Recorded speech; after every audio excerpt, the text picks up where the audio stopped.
Pero el día de hoy vamos a ver cómo Pablo concluye el mensaje de Dios para estas iglesias en Asia Menor. Y porque el mensaje del día de hoy esté de último en la epístola no quiere decir que no sea importante. Todo lo contrario, es muy importante. No solo para estos creyentes en Éfeso, sino también para cada uno de nosotros. La posición de este texto en la epístola indica importancia. Es como si Pablo deseara que esto último que Pablo va a decir quedara en los oídos y en las mentes y en los corazones de estos creyentes. Para que cada vez que vieran lo que pasa en sus vidas diarias, volvieran de nuevo a las doctrinas que Pablo les enseñó en los primeros 3 capítulos. Y es así como nosotros lo debemos tomar como algo muy importante para nuestras vidas espirituales, y por lo tanto debemos poner oídos atentos y prestar atención a lo que el Señor nos está ordenando hacer. Entonces leamos Efesios 6, versículos 10 al 24. Dice así el Señor: por lo demás, hermanos míos, fortaleceos en el Señor y en el poder de su fuerza. Vestíos de toda la armadura de Dios para que podáis estar firmes contra las acechanzas del diablo. Porque no tenemos lucha contra sangre y carne, sino contra principados, contra potestades, contra los gobernadores de las tinieblas de este siglo, contra huestes espirituales de maldad en las regiones celestes. Por tanto, tomad toda la armadura de Dios para que podáis resistir en el día malo, y habiendo acabado todo, estar firmes.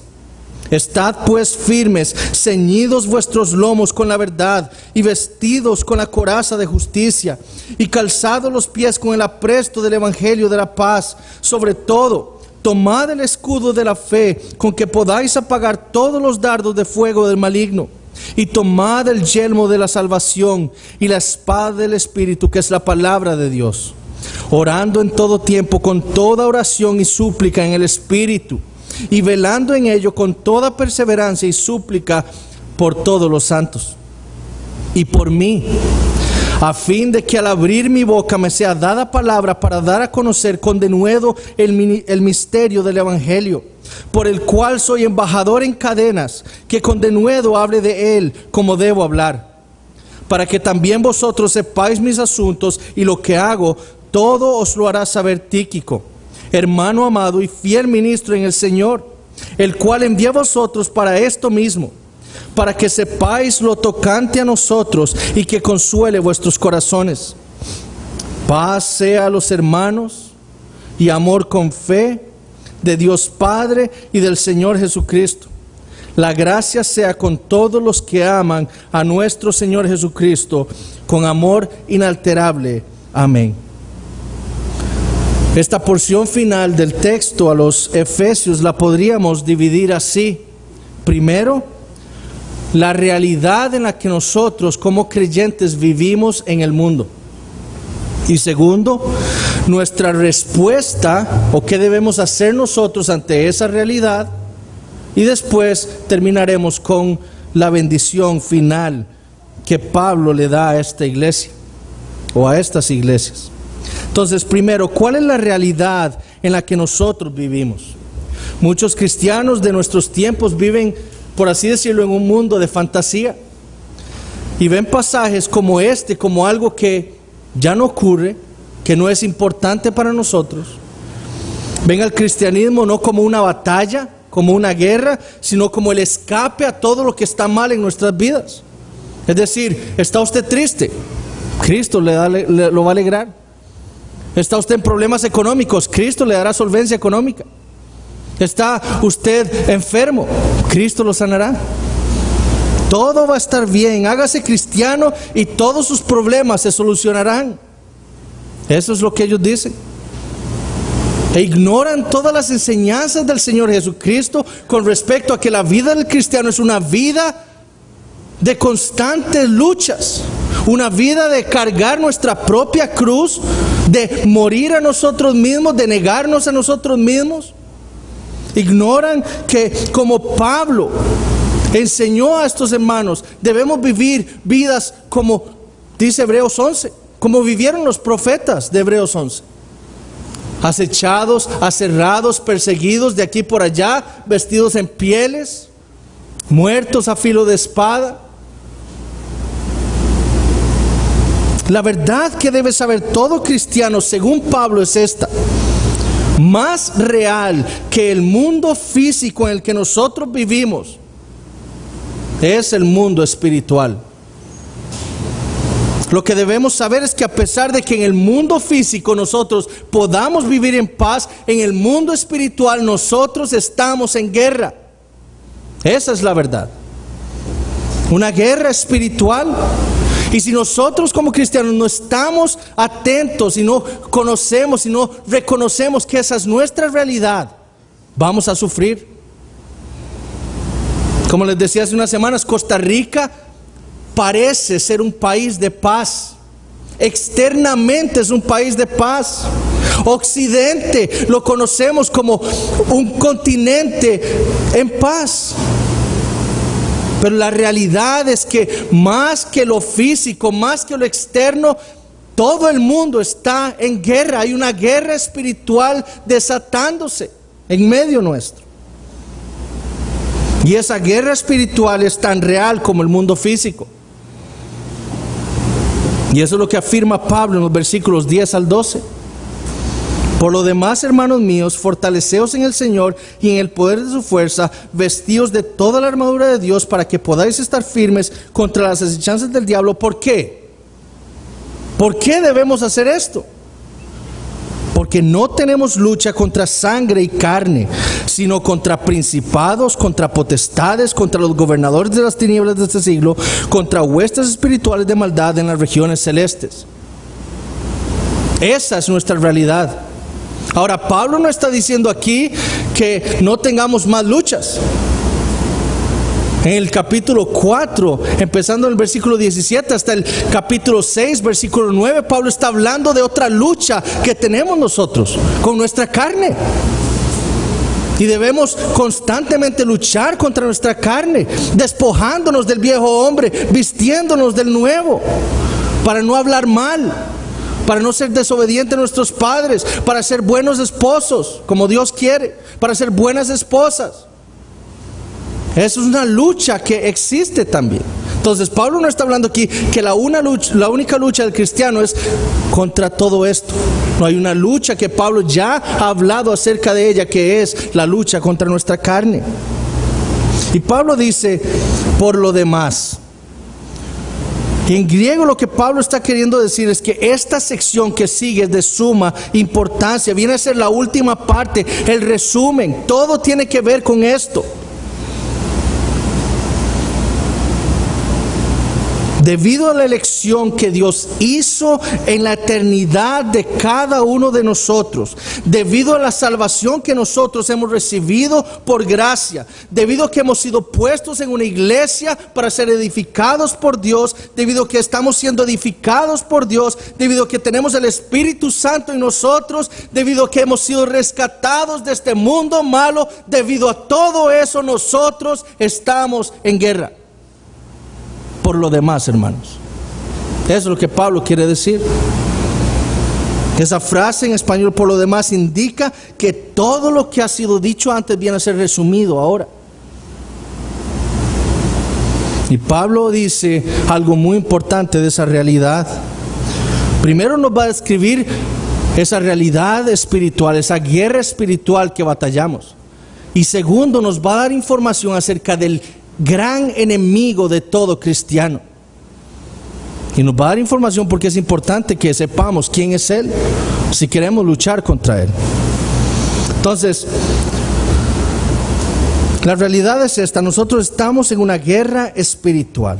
El mundo en que vivimos es un mundo secular, un mundo materialista. Todo aquello que no puede ser visto, palpado, sentido, no es real.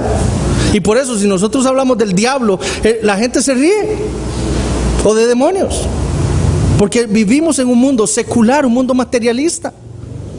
Pero Pablo y la Biblia entera, contrario a ese pensamiento, dice que hay algo muy real y son los demonios y Satanás que están en lucha contra nosotros. En mayo estábamos en una conferencia y pudimos conversar con Paul Washer y él decía, nos mencionaba a nosotros algo muy importante.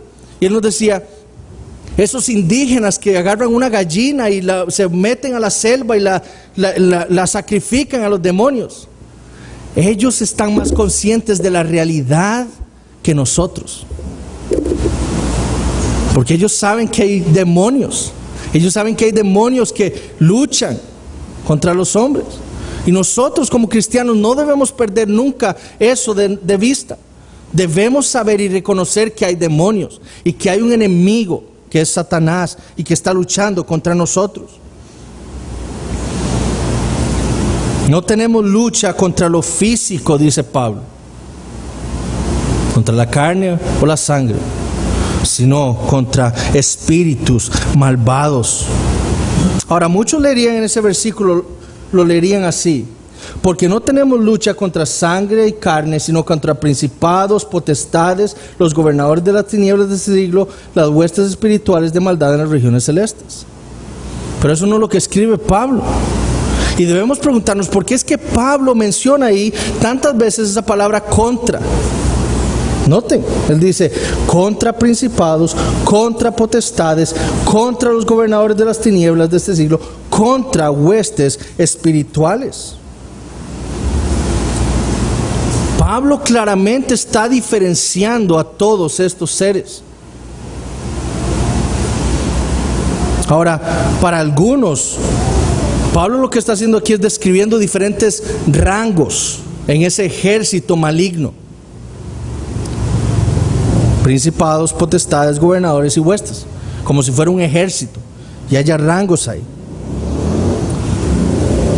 Pero lo que debemos entender es que más pareciera que Pablo está diferenciando las diferentes áreas de la vida humana en donde estos demonios actúan.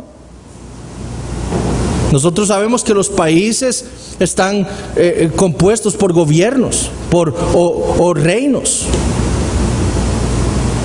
Hay presidentes en Costa Rica, en Estados Unidos, hay reyes en Inglaterra. Y pareciera que los demonios, el reino, esos demonios se organizan de la misma manera. En gobiernos, en principados. Ese término original es arge y significa gobernante. Al ser criaturas finitas, ellos necesitan organizarse así. El propósito de estos demonios y de Satanás, ¿qué es? Propagar la maldad, la rebelión contra Dios. Y si ellos quieren hacer eso, deben organizarse. Y están organizados, dice Pablo, así, en principados, en gobiernos, para poder luchar e influenciar al mundo y a los hombres, para propagar la maldad. Ahora, nosotros debemos reconocer que hay ciertos países en donde la maldad y el poder satánico es mucho mayor que en otros, a los cuales quizá el evangelio ha llegado con más poder. Pero todos los países del mundo están así, gobernados por principados de demonios.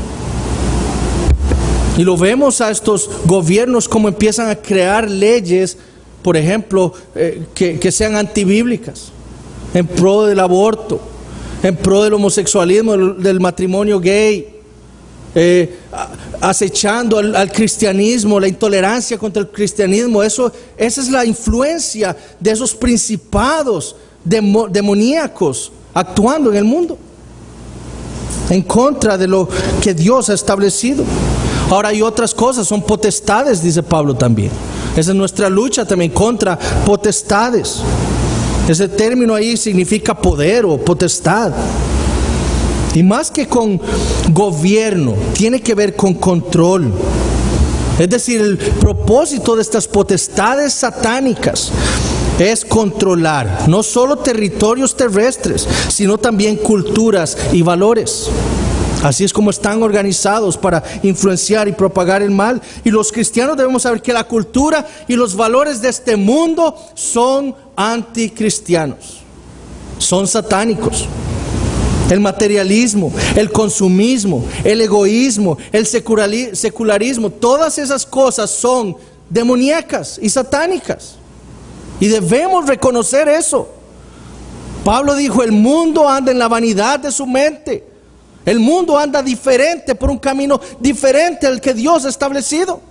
Esa es nuestra realidad.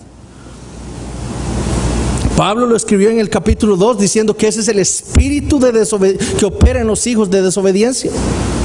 Ese espíritu satánico que busca controlar la cultura y los valores humanos. El tercer tipo de influencia demoníaca se da también en los gobernadores de las tinieblas de este siglo, dice Pablo en el versículo 12. Literalmente son los poderes cósmicos de las tinieblas de este mundo. O la Biblia de las Américas lo traduce así: contra los poderes de este mundo de tinieblas. Juan dijo que Jesús, la luz del mundo, vino ¿a qué? A las tinieblas. Este mundo son tinieblas. Y aquí hay poderes cósmicos que operan en este mundo de tinieblas. Y se refieren entonces a los poderes que controlan lo que la gente piensa y hace. ¿Y cómo podemos ver nosotros esos poderes actuando en nuestro tiempo?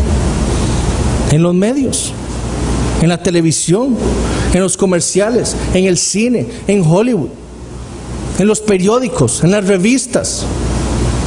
Así es como actúan estos poderes satánicos, que están controlados por Satanás y promueven todo tipo de inmoralidad. Y buscan luchar y derrocar todos los principios morales que Dios ha establecido en su palabra. Usted no puede abrir un periódico ahora y no ver una mujer desnuda ahí. Usted no puede ver televisión, un programa para la familia y ver cómo se promueve esa desobediencia de los hijos hacia sus padres, el irrespeto de los hijos hacia sus padres. Cómo se promueve el matrimonio homosexual. Ese es el mundo en el que vivimos. Y esos son los poderes satánicos actuando para propagar la maldad, para controlar lo que la gente piensa. Usted, una cosa, vaya y le pregunta a cualquier persona inteligente,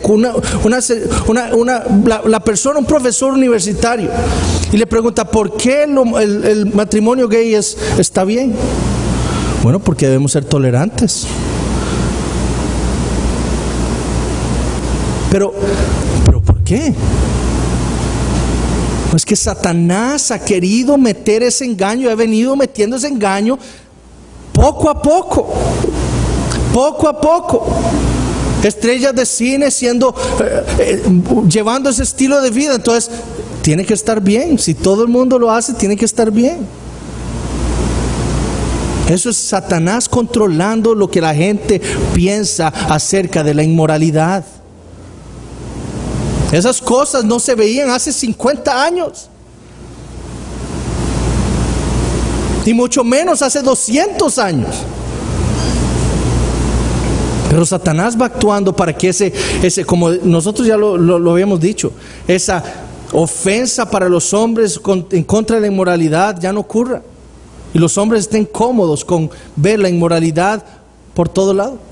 Esos son esos poderes satánicos.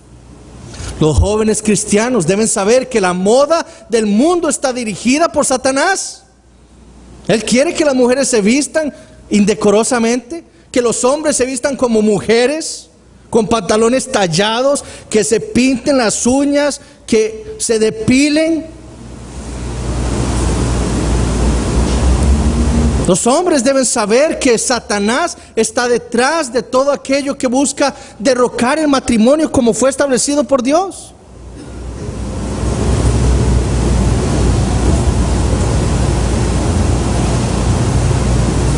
El lenguaje vulgar, la desobediencia a los padres, todo eso es lo que estos poderes quieren promover. Vean programas como Los Simpsons, si ustedes saben de ese programa. Ahí se pone a un papá que es un tonto, que es un inepto, y el hijo es el inteligente. Porque se promueve, eso es lo que Satanás quiere promover. La desobediencia de los hijos de sus padres. No respeten a sus papás, ellos no saben nada, ellos están fuera de la moda, ellos no saben de tecnología. Eso es Satanás actuando por medio de esos poderes, esos gobernadores de las tinieblas. Y por último, Pablo menciona las huestes espirituales. Literalmente son las fuerzas espirituales de maldad de las regiones celestes. Esos demonios son los que están detrás de personas como Hitler, como Marx, como Stalin en Rusia, como Benny Hinn, como Cash Luna, como Ronnie Chávez, promoviendo la maldad, la mentira, inclusive haciéndose pasar por ministros de Dios. Son huestes espirituales de maldad. Y contra todos ellos estamos nosotros, los cristianos, en guerra. En guerra. Esa es la realidad. Ahora, ¿cuál es nuestro enemigo? Pablo lo menciona.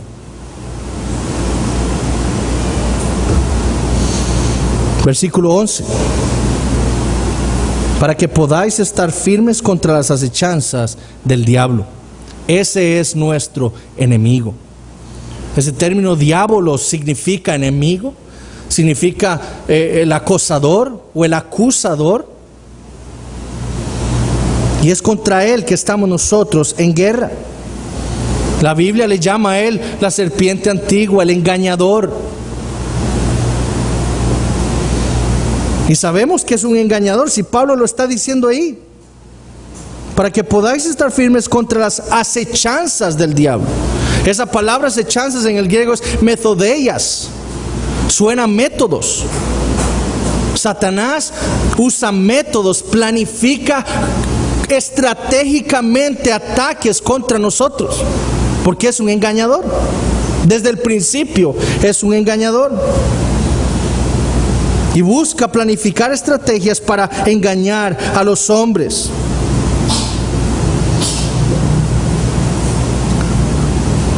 Y los cristianos debemos saber que Satanás es eso, que él es un engañador,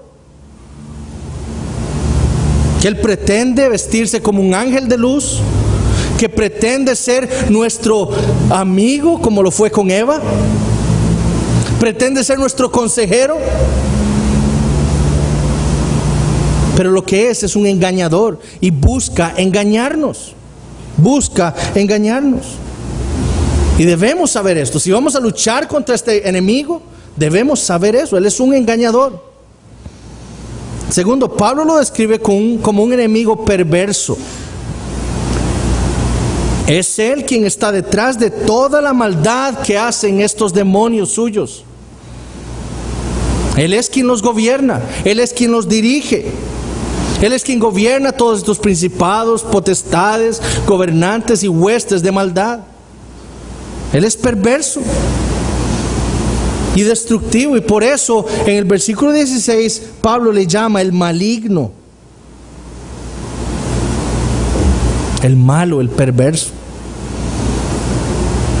Y entonces debemos saber que cuando Satanás planea algo contra nosotros no es nada bueno, nunca. Él no fue con la mejor intención con Eva. Él fue con la peor de las intenciones, pero lo hizo engañándola. Tercero, Pablo lo describe como un enemigo poderoso. Ahora, ¿cómo sabemos que Pablo lo describe así? Bueno, él dice que él es el quien dirige estos principados, estas potestades, todo es poder. Y él está por encima de esos demonios. Es un enemigo poderoso. Ahora sí, cuando afirmamos esto de que Satanás es un enemigo poderoso, debemos tener mucho cuidado, porque podemos darle cualidades al diablo que no tiene.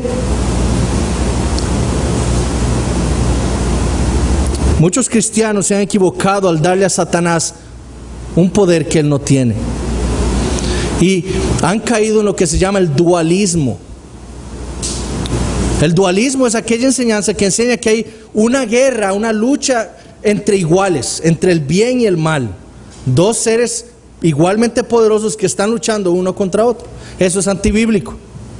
Y para muchos cristianos eso es lo que es la vida, la guerra espiritual. Es Satanás luchando contra su par, que es Dios.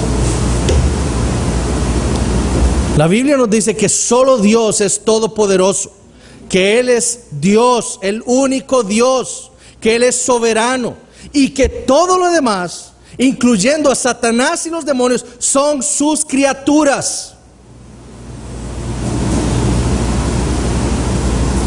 Satanás, por lo tanto, es un ser limitado, finito. Él no es omnipresente, no puede estar aquí y en China. Él está en un solo lugar, porque es una criatura. Él no es omnisciente, Él no puede leer mis pensamientos.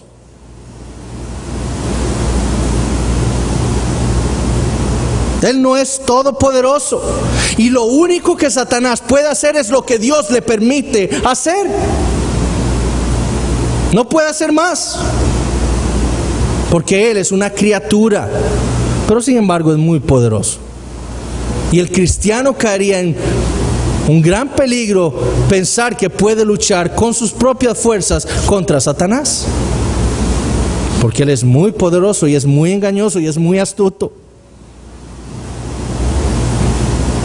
Él anda, dice Pedro, como un león rugiente viendo a quién va a devorar. Y Judas nos dice algo muy importante en su epístola, que ni siquiera el poderoso arcángel Miguel se atrevió a proferir juicio contra Satanás, sino que se lo dejó al Señor.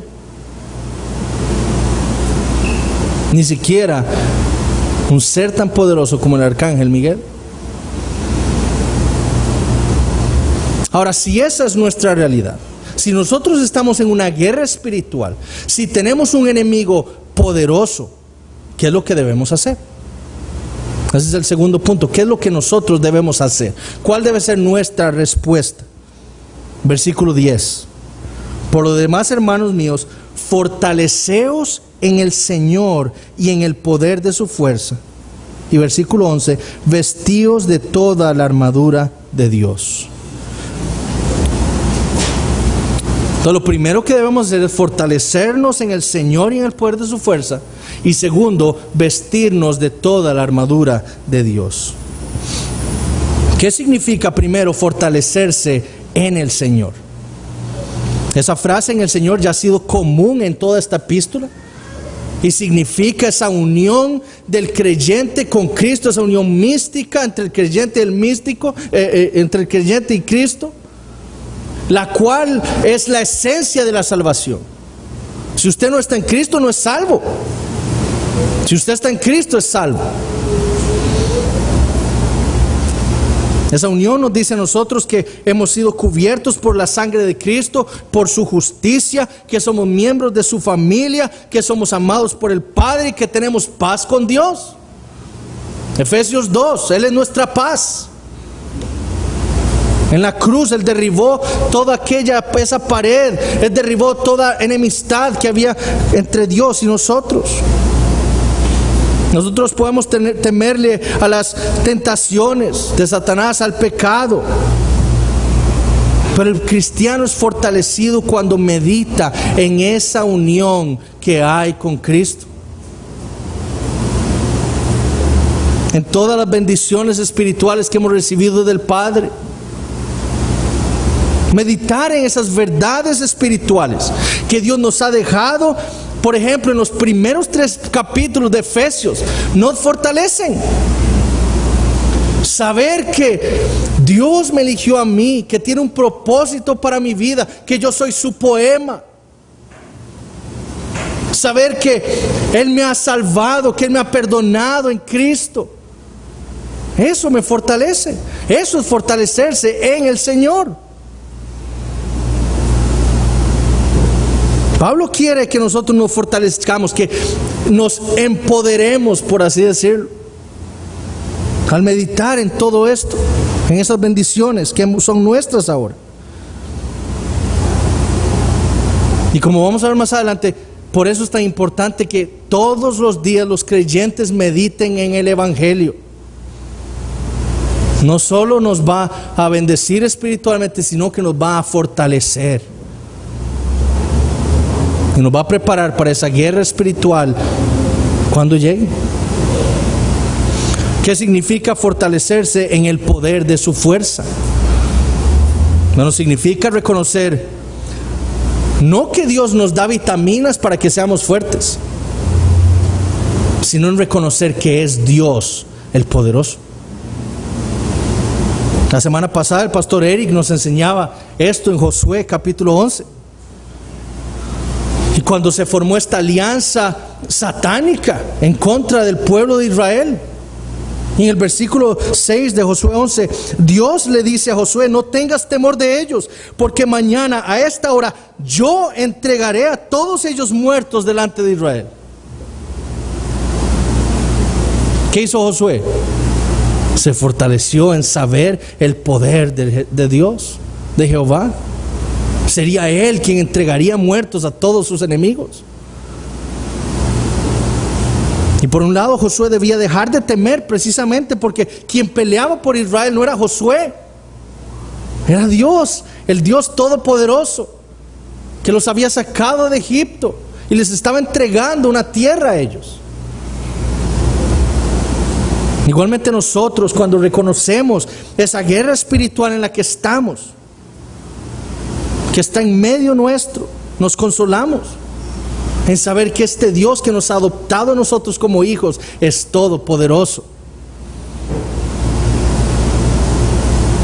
Ahora también significa otra cosa, ese fortalecerse en el poder de su fuerza. En el capítulo 1, si nosotros vamos al capítulo 1, ya Pablo ha usado esa frase, en el poder de su fuerza. En los versículos 19 al 21 de Efesios 1, Pablo escribe: ¿y cuál la supereminente grandeza de su poder para con nosotros los que creemos, según la operación del poder de su fuerza, la cual operó en Cristo, resucitándole de los muertos y sentándole a su diestra en los lugares celestiales, sobre todo principado y autoridad y poder y señorío, y sobre todo nombre que se nombra, no solo en este siglo, sino también en el venidero. Es decir, también el cristiano se fortalece al reconocer que Dios ha ejercido el poder inmenso de su fuerza para resucitar a Cristo de entre los muertos y ponerlo sobre ¿quién? ¿Sobre quién? Sobre todos los seres que Pablo menciona en el versículo 12 del capítulo 6. Él es la autoridad. El Señor Jesucristo está sobre todos los seres espirituales malignos.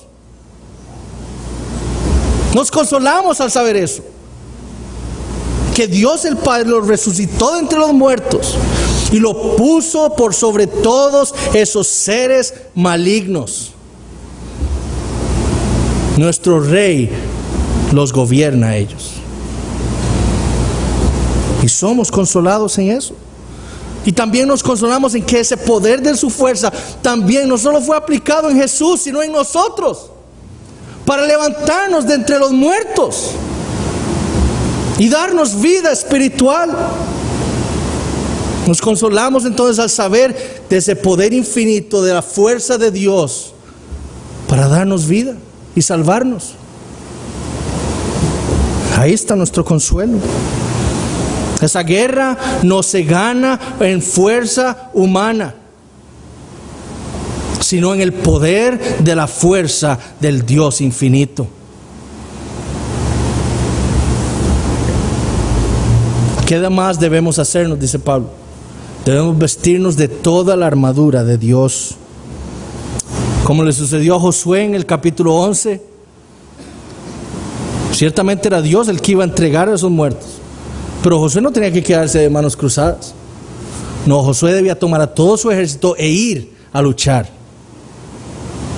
Igual nosotros nos consolamos en saber que es Dios quien lucha por nosotros, es Dios el poderoso. Pero nosotros tenemos una responsabilidad, que es ir y luchar. Ahora, lo primero que debe quedar claro es que esa armadura no es nuestra. Pablo dice, es la armadura de Dios. Ahora, ¿por qué dice Pablo que es la armadura de Dios?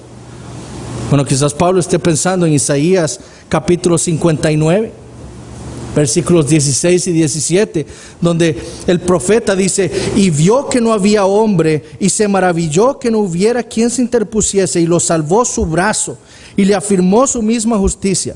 Pues de justicia se vistió, como de una coraza, con yelmo de salvación en su cabeza, tomó ropas de venganza por vestidura, y se cubrió de celo como de manto.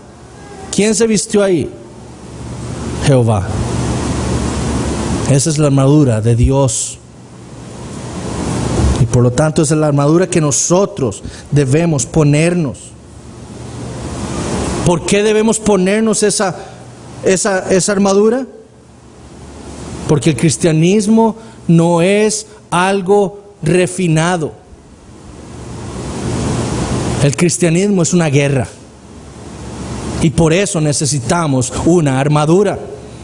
Y no cualquier armadura, la armadura de Dios. El cristianismo es una guerra.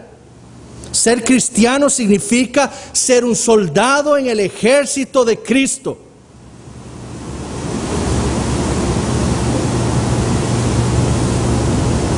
Esa armadura, dice Pablo en el versículo 13, nos hará resistir el día malo. No siempre estamos en esa lucha espiritual, o por lo menos no tan evidente en nuestras vidas. Pero algún día en nuestras vidas llegará un día malo. Y debemos vestirnos porque esa armadura de Dios nos hará resistir ese día malo. Y nos hará, dice al final del versículo 13, nos hará estar firmes. No caer, no, firmes en esa batalla al final. Ahora, una cosa antes de seguir. En Asia, en Medio Oriente, donde están matando y decapitando cristianos, eso no es una derrota para ellos. Si ellos han seguido firmes en su fe, ellos han vencido.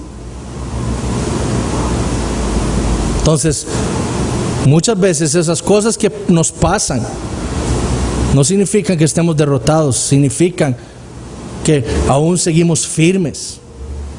Y debemos tener cuidado con eso. Y Pablo entonces nos va a describir a nosotros, a partir del versículo 13 o el versículo 14, ¿qué es esa armadura? Y vamos a ver que Pablo va a describir primero 5 de esas armas que son defensivas y 2 armas que son ofensivas para el cristiano. Es decir, que son para lanzar nuestra ofensiva contra esos ataques de Satanás. 5 armas defensivas y 2 ofensivas o para atacar. ¿Cuáles son esas armas defensivas? Versículo 14. Estad pues firmes, ceñidos vuestros lomos con la verdad. La primera es la faja de la verdad. Literalmente ese versículo dice, ceñido vuestra cintura con la verdad. La faja para un soldado romano era lo que sostenía sus ropas y su espada. Entonces era algo muy importante en su armadura. Generalmente cuando uno se aprieta la faja le da confianza. Andar los pantalones flojos no da tanta confianza. Entonces es algo que le da confianza a quien la porta. La faja del cristiano, dice Pablo, es la verdad. Ahora podemos pensar o interpretar esa verdad como dos cosas. Uno es la verdad de Dios, es decir, todas las doctrinas bíblicas que Dios nos ha dado en su palabra. O la veracidad, es decir, que nosotros debemos hablar siempre la verdad. Y en cierta manera eso es cierto, nosotros ya vimos, el cristiano debe hablar siempre la verdad. Pero eso no es a lo que Pablo se refiere. Pablo está hablando precisamente porque lo pone en primer lugar como parte importante de la armadura del cristiano, se refiere a las doctrinas o a las verdades de Dios. El cristiano debe ceñirse su faja, su cintura con la faja de la verdad de Dios. No solo de quién es Dios, Es decir, las verdades de quién es Dios, un Dios trino, un Dios todopoderoso, un Dios santo, un Dios justo, sino también del resto de verdades bíblicas que Él nos ha dejado. Esa es una parte importante de nuestra armadura. Sería terrible que un cristiano que no sepa la Biblia vaya a luchar. ¿Qué va a pasar? Va a ser engañado, va a ser una fácil presa de Satanás. Y por eso nosotros es tan importante que conozcamos la Biblia. Porque debemos vestirnos, fajarnos con la verdad de Dios, la Biblia. Y si queremos luchar contra Satanás, tenemos que conocer las Escrituras.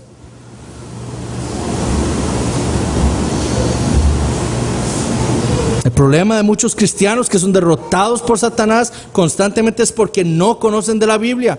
Conocen más de Hollywood, conocen más de revistas, conocen más de perfil, conocen más de la televisión, de actores, que de la Biblia. ¿Por qué? Porque hay una desconexión entre la realidad para el cristiano en su vida. Porque desconoce que verdaderamente hay una batalla, una guerra espiritual. Y está enfocado únicamente en lo externo. Vivo en Costa Rica, ¿qué paso? Y voy a leer perfil. El cristiano debe saber que hay una lucha espiritual. Y por lo tanto, ¿qué es lo que hace? Aprovecha el tiempo en lo espiritual, en nutrirse de la palabra de Dios, que es una arma importante para esa lucha espiritual. Segundo, versículo 14, Pablo vuelve a decir, y vestidos con la coraza de justicia. La segunda arma es la coraza de justicia. Y de nuevo, aquí podemos interpretarlo de dos maneras. La justicia que nos es imputada de Cristo, o nuestras justicias o nuestras buenas obras.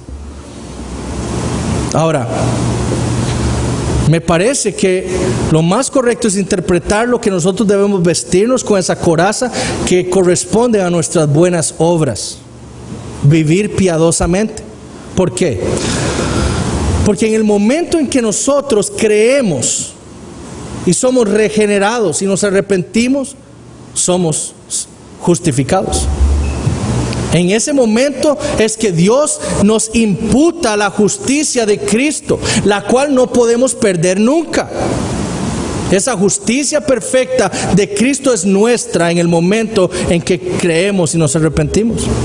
Entonces, si Pablo nos llama a nosotros a vestirnos con esa justicia, no puede ser esa justicia imputada, porque eso no nos lo quitamos nosotros. Siempre está con nosotros. Entonces lo que debe ser son las buenas obras, los actos de justicia, aquellas buenas obras preparadas por Dios de antemano, o preparadas de antemano por Dios para que nosotros anduviésemos en ellas. ¿Por qué? Porque si nosotros vivimos piadosamente, eso será un arma defensiva para nosotros. Porque entonces Satanás no podrá venir a acusarnos y hacernos sentir mal y a ponernos dudas. Si nosotros vivimos piadosamente, no podrá haber ninguna acusación en la boca de Satanás hacia nosotros. Satanás ya no nos va a acusar delante del cielo porque él ya fue echado de ahí. Pero puede venir a nosotros a ponernos dudas. Usted no es salvo. Bueno, nosotros, nuestra arma de defensa es vivir una vida piadosa que agrade a Dios, vistiéndonos del hombre nuevo constantemente. Esa es un arma para el cristiano en contra de los ataques de Satanás. Tercera arma, el evangelio de la paz. Versículo 15. Y calzaos los pies con el apresto del evangelio de la paz.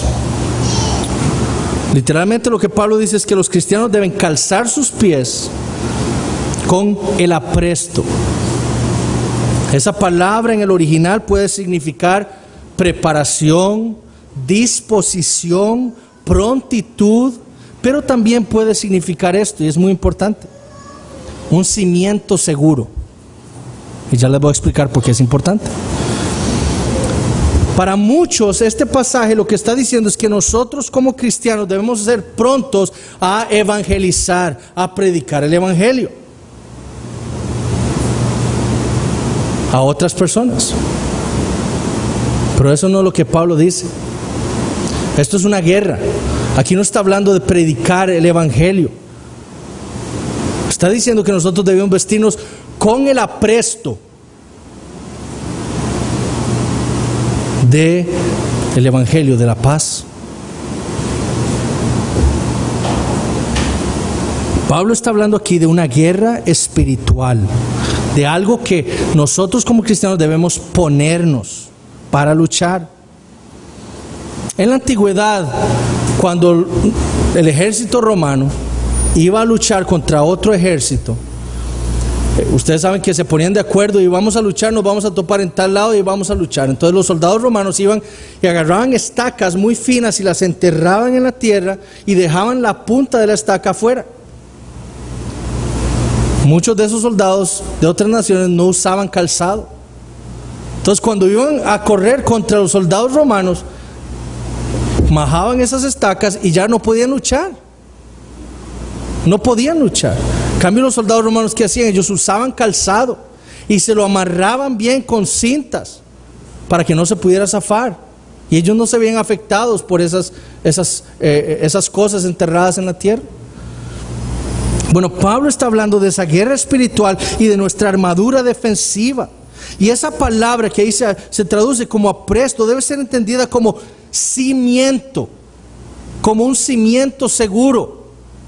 Entonces nosotros, dice Pablo, debemos calzar nuestros pies con el cimiento seguro del evangelio de la paz. Ahora, ¿qué quiere decir esto? Si Satanás me está atacando a mí, una de mis armas defensivas es el evangelio de la paz, que para mí como cristiano debe ser un cimiento seguro. El saber el evangelio, que Dios me ha rescatado a mí del mundo, que yo antes era su enemigo, pero que ahora por la obra perfecta de Cristo yo he sido reconciliado y hay paz entre Dios y mi persona. Eso es un cimiento seguro para mí. Y me defenderá y podré estar firme contra las acechanzas del demonio. Y debemos estar cimentados nuestros pies en el evangelio de la paz. Eso es lo que Pablo quiere decir. Obviamente debemos estar dispuestos a ir con ese evangelio a los hombres. Pero primero debemos estar cimentados nosotros en ese evangelio de la paz. Saber que ya Dios no es nuestro enemigo, sino nuestro defensor. Y por eso es tan importante de nuevo meditar todos los días en el evangelio bíblico.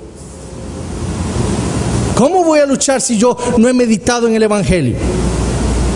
Seré presa fácil para Satanás. Cuarto, el escudo de la fe, versículo 16. Sobre todo, tomad el escudo de la fe, con que podáis apagar todos los dardos de fuego del enemigo. De nuevo, los soldados romanos tenían dos tipos de escudo.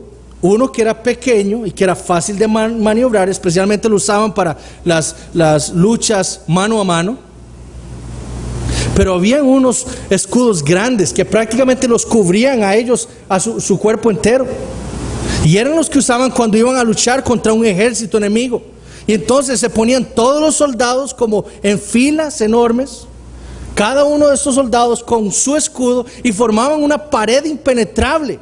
Y estos soldados romanos iban avanzando juntos todos con ese escudo para luchar contra los enemigos. Y así arrasaron con naciones, porque era una gran arma de defensa.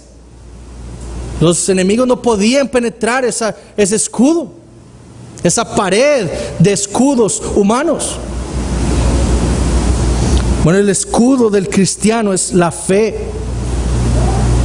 Ahora, ¿cuál fe? ¿Es la fe salvífica? No, de eso no está hablando Pablo. Pablo está hablando de la confianza del cristiano en ese Dios todopoderoso. Eso es lo único que apagará todos los dardos de fuego del enemigo. Saber que ese Dios todopoderoso está a favor mío y es el que lucha por mí, me dará victoria y me defenderá contra los dardos, esos dardos malignos de fuego de Satanás. Esa confianza que yo tenga en Dios. Ahora, ¿de dónde viene esa confianza? De mi meditación de la Biblia. Entre más lea yo la Biblia, como vimos en Efesios 1, Dios quiere, Pablo quiso, y su oración fue que nosotros obtuviéramos conocimiento de Dios. Entre más conozcamos a Dios, más firmes estaremos contra los ataques del demonio. Entonces debemos meditar en la palabra, conocer más a Dios. Ese debe ser nuestro propósito.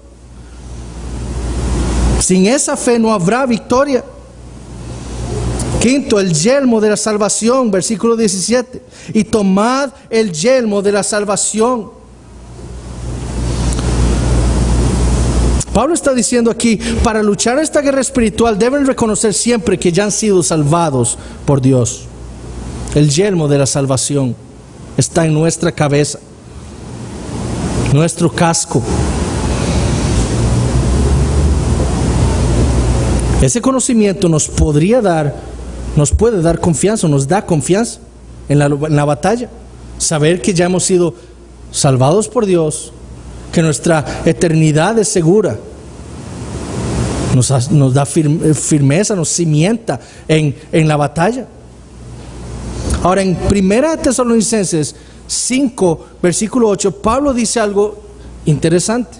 Él dice: pero nosotros que somos del día, seamos sobrios, habiéndonos vestido con la coraza de fe y de amor, y con la esperanza de salvación como yelmo. Entonces puede ser que Pablo se esté refiriendo aquí a que el creyente en esa lucha debe vestirse o debe meditar en la salvación que ya Dios le ha dado por gracia. O si está pensando como le escribió a los tesalonicenses, puede ser que Pablo esté diciendo: ok, vístanse sabiendo la salvación futura que ustedes tendrán. De una manera, nosotros como cristianos ya hemos sido salvados por Dios, pero de otra manera estamos siendo salvados por Dios en este momento, siendo santificados por su Santo Espíritu, obrando en nuestras vidas. Pero también en otro modo seremos salvados por Dios con nuestra glorificación cuando el Señor Jesucristo vuelva y nos tome en los cielos y quite nuestro pecado y nos haga incorruptibles.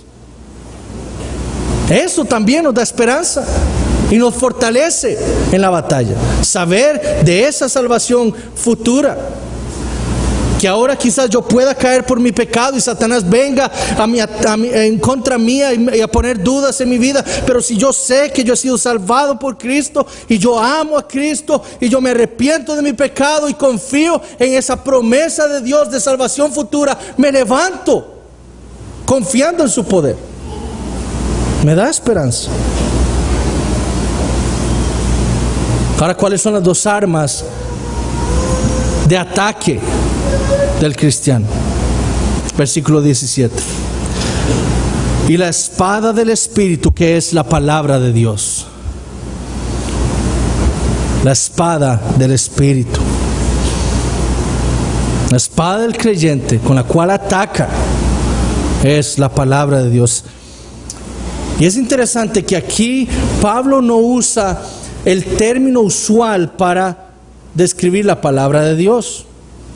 El término más noble que se le da a la escritura en el original es logos. Pero ese no es el término que Pablo usa ahí. Quizás muchos de ustedes hayan oído este término rema.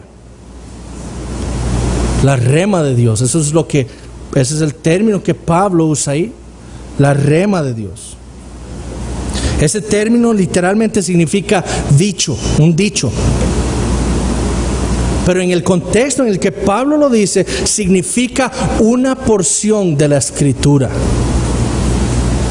Para muchos, si ustedes verán que en otras iglesias dicen que esa rema de Dios es algo que Dios me da a mí particularmente cuando yo leo la Biblia y Dios me habla a mí. Ellos creen que eso es la rema de Dios. Dios nos ha hablado una y última vez en Cristo. Y aparte de lo que Dios nos ha dejado aquí, no hay más. Dios nos habla por medio de su palabra, con autoridad, con claridad, infaliblemente.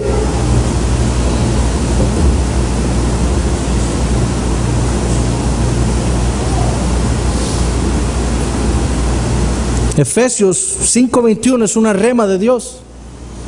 Romanos 8:32 es una rema de Dios. Génesis 1:1 es una rema de Dios. Es una porción de la palabra de Dios. Y Pablo afirma que el cristiano puede derrotar a Satanás con porciones específicas de la Biblia. Vayamos un momento a Mateo capítulo 4. Nada más para ilustrar cómo es que Pablo está pensando aquí. En Mateo 4, el Espíritu Santo ha llevado a Jesús al desierto específicamente para ser tentado por Satanás. Después de 40 días de ayuno, Mateo nos dice que a Jesús le da hambre. Satanás se da cuenta de esto y aprovecha la oportunidad. Aquí está mi oportunidad, tiene hambre, voy a ir a tentarlo. Y en el versículo 3 de Mateo 4, Satanás se acerca a Jesús y le dice: si eres hijo de Dios, di que estas piedras se conviertan en pan.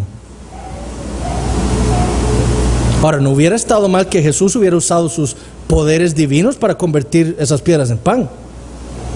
Él iba a hacer vino de agua, iba a alimentar a miles de personas de una poco de pescados y pan. Él podía hacer eso. Lo que estaba mal era que Jesús usara esos poderes divinos para probar a Dios. Noten lo que Satanás le dice en Mateo 4:3. Si eres hijo de Dios. ¿Qué pasó en Mateo 3? El bautismo. Y al final del bautismo, ¿qué fue lo que Dios el Padre dijo? Este es mi Hijo amado. Audiblemente a todos y a Jesús mismo, Jesús había escuchado al Padre decir que Él era el Hijo de Dios. Si Jesús hubiera convertido esas piedras en pan para ver si era o no hijo de Dios, hubiera estado probando lo que Dios Padre ya había dicho. ¿Y qué hizo Jesús? Satanás lo ataca con tentación. ¿Y qué hizo? ¿Con qué luchó Jesús? Con una porción de la Escritura. Y cita Deuteronomio 8:3. Y después Satanás lo vuelve a atacar. ¿Y qué hace Jesús? De nuevo una porción de la Escritura. Y lo vuelve a atacar. ¿Y qué hizo Jesús? Otra porción de la Escritura. ¿Y qué hizo Satanás?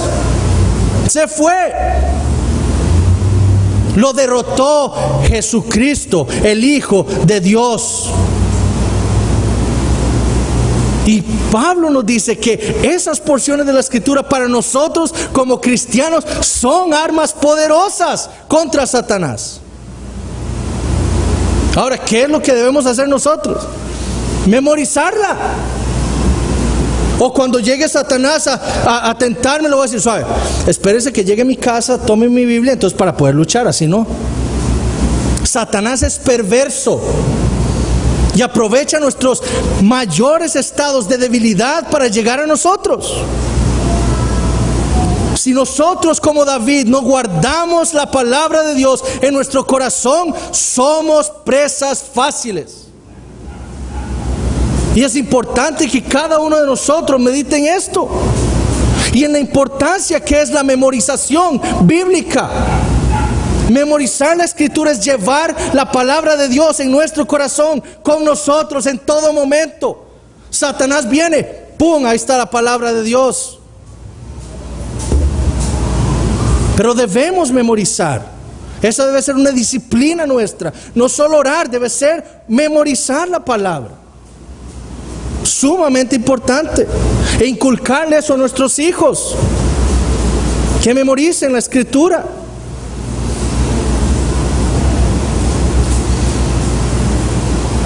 Cada una de estas palabras que está aquí salieron de la boca de Dios. Eso fue lo que Jesús le dijo a Satanás. Sino de toda palabra que sale de la boca de Dios. Debemos memorizar la palabra de Dios si queremos luchar. La última arma del cristiano es la oración. La oración. Versículo 18 literalmente dice así: orad en todo tiempo con toda oración y súplica.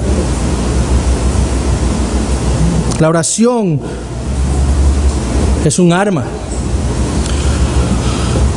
La oración mantiene la faja en su lugar, mantiene la espada con poder, mantiene el yelmo, la coraza, mantiene toda nuestra armadura en su lugar. Si yo soy un cristiano que no ora, nada me servirá. Debe haber una comunión personal, individual con el Señor. Ese es un arma esencial. Hay un dicho que dice que Satanás no le teme a nada más que a un cristiano de rodillas. Porque un cristiano que está de rodillas es aquel que sabe que solo puede depender de Dios para todo. Es un cristiano que es humilde. Aquel que no ora es arrogante, es orgulloso, porque cree que no necesita agradecer a Dios por nada.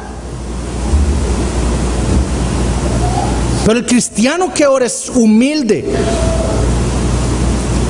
y por eso es poderoso, porque depende del Señor Dios Todopoderoso.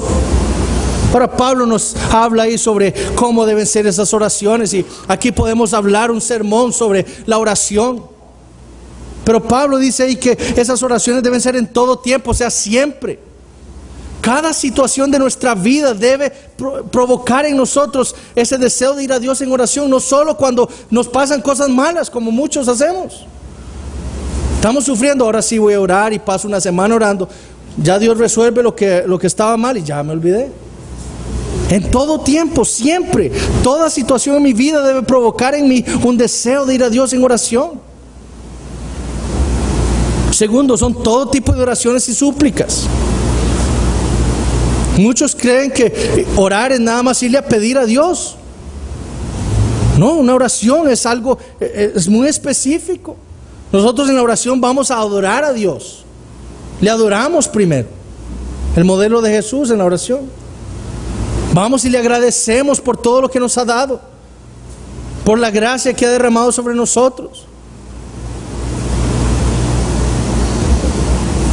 Confesamos nuestros pecados delante de Él y también le pedimos, porque Él es nuestro Padre y Jesús nos ha ordenado pedirle a Dios. Las oraciones no son solo súplicas y peticiones, es mucho más que eso. También esas oraciones son perseverantes, oraciones que ocurren siempre, a lo largo del día. Y cuarto, son oraciones por todos los santos, como hoy nos hablaba el pastor Alexander. Por todos los santos, no solo los santos aquí en medio nuestros, que son hermanos nuestros, miembros de la iglesia a la cual nosotros pertenecemos. Debemos orar constantemente por nosotros, por nuestros hermanos, pero también por hermanos que viven en Asia, en Medio Oriente, que están siendo perseguidos. Debemos orar por ellos. Debemos orar por iglesias y hermanos que conocemos en otros países. Por todos los santos, por líderes de esta iglesia, de iglesias que conocemos. Debemos orar por ellos. Noten el ejemplo que Pablo les da, versículos 19 y 20. Oren, orad, con toda oración y súplica, y dice en el versículo 19, y por mí, a fin de que al abrir mi boca me sea dada palabra para dar a conocer con denuedo el misterio del evangelio, que ya él lo dijo ahí en el capítulo 3, cuál era el misterio, por el cual soy embajador en cadenas, que con denuedo hable de él como debo hablar. El problema para Pablo no era estar encarcelado en Roma escribiéndoles esta carta a los efesios. El problema de Pablo es que si se acercaba algún hombre, él no pudiera predicarle el evangelio. Y por eso le pide a los efesios, oren por mí, para que pueda hablar con denuedo, para que pueda ser un testigo de Cristo apropiado y justo.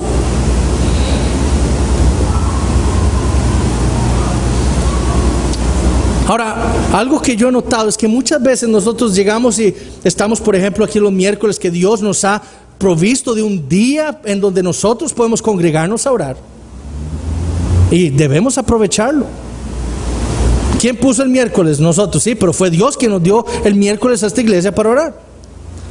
Y muchos llegamos y decimos, por ejemplo, así, quiero que oren por una petición especial o por algo que me está pasando. Está mal. Dios conoce, por supuesto que Dios sabe lo que está pasando en su vida. Pero ciertamente hay cosas que solo creyentes, hermanos maduros en la fe o los pastores pueden saber que nos están pasando, y no todos. Pero hay cosas que es importante que las sepamos todos los hermanos, para poder orar con conocimiento, con mayor fervor. Y vean que Pablo lo hizo así. Pablo envió esta carta con Tíquico. ¿Y qué dijo? El cual envié a vosotros para esto mismo, para que sepáis lo tocante a nosotros. Todo lo que nos está pasando, Tíquico se los va a decir, para que puedan orar bien. Estoy sufriendo de tal cosa, oren por eso. Me está pasando tal cosa, oren por eso. A tal hermano aquí que está conmigo en Roma, le está pasando tal cosa, oren por eso. Lo tocante a nosotros, y que consuele vuestros corazones. Debemos informar. A veces nos da vergüenza decir lo que nos está pasando, pero hermanos, somos una familia, somos hermanos en Cristo. No debemos tener vergüenza. Llegamos a la bendición final, y Pablo, en esas palabras mencionando al hermano Tíquico, pienso yo, nos está dando un ejemplo de un hombre que ha querido servir al Señor y que ha luchado su batalla contra Satanás fielmente. Tíquico aparentemente era un hombre de Éfeso, de Asia Menor. Y precisamente porque Pablo aplicó en su vida todos esos principios bíblicos, fue que Tíquico fue ganado a Cristo. Tíquico es un ejemplo. Cada uno de nosotros es un ejemplo del poder de Dios en contra de Satanás. Y Pablo después da entonces la bendición final en los versículos 23 y 24. Paz sea a los hermanos y amor con fe de Dios Padre y del Señor Jesucristo. La gracia sea con todos los que amen a nuestro Señor Jesucristo con amor inalterable. Amén. Después de haber dicho todo esto, no hay nada más necesario para estos creyentes que una bendición. El deseo de Pablo era recordarles que en medio de todas sus luchas espirituales, ellos vivían en un mundo totalmente pagano como el nuestro. En medio de todas esas luchas, Dios había hecho algo maravilloso por ellos. Y Pablo quería recordarles eso. Quería estimularlos a amar con mucho más fe a Dios y al Señor Jesucristo, para que confiaran más en Él, para cimentar su amor por el Señor en su vida de tal manera que fuera inalterable, inamovible, permanente. Esos que aman así son los que reciben la gracia del Señor. Pero aquellos que aman al Señor con un amor temporal, hay para ellos condenación nada más. La gracia de Dios es únicamente para aquellos que aman al Cristo con un amor permanente.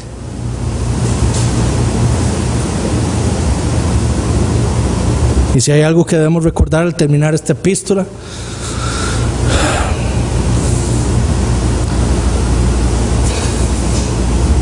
es que amemos a Cristo así,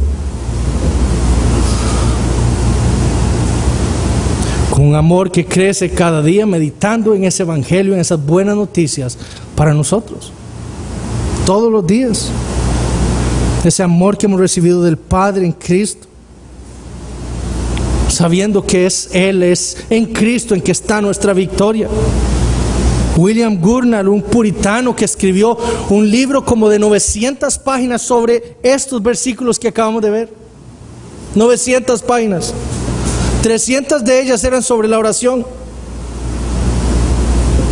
Y él dijo esto: he aquí la gran consolación.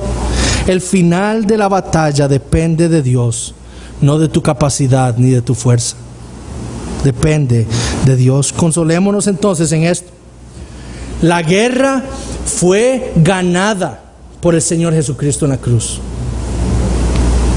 Nosotros estamos luchando batallas, pero la guerra ya fue ganada. El Rey Jesucristo fue victorioso. Él cumplió la promesa que Dios le dijo a Satanás que destruiría su cabeza. Fue el Señor Jesucristo en la cruz del Calvario. Nosotros aquí, en su poder, luchamos estas batallas contra Satanás, pero nos consolamos en que la guerra ya fue ganada. Nos pueden matar, nos pueden cortar un pie, una mano, nos pueden perseguir, pero la guerra fue ganada. Cristo es nuestro capitán, nuestro Rey.